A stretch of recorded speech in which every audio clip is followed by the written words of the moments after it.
And whatever step we are in, that should be linked with our previous step. Our current step should be linked with our previous step. I'll Okay. give you an example now. Yeah.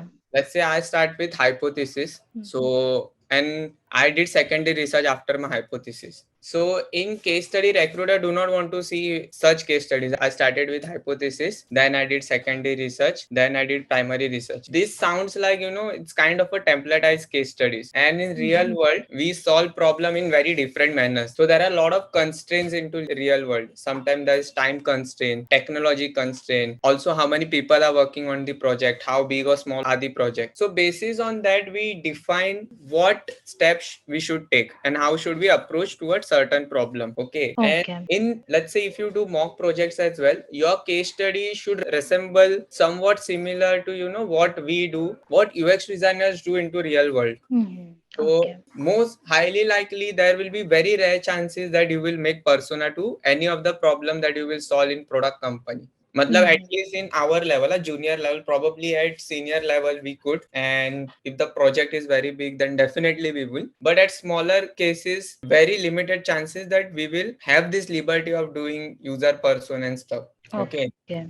Yeah. अभी क्या हुआ, your case study is very structured. Mhm.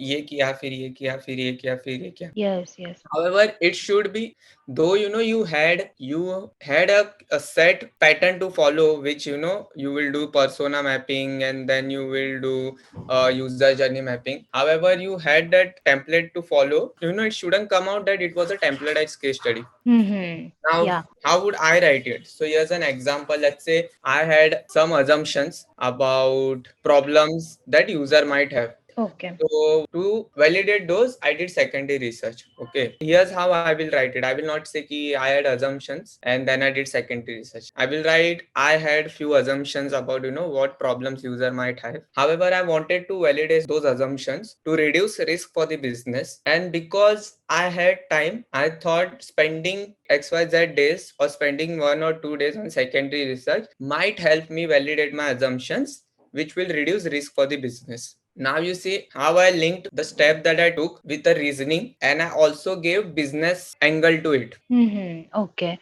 So can we do that while doing the like case study? Like, can we mention a business point of view here? You should mention business point of view. Okay, okay. In real world, now recruiters want UX designers who not just empathize with users, Mm-hmm. or to put it in a better way, UX designer not just only empathize with users, but they also empathize with business. Okay.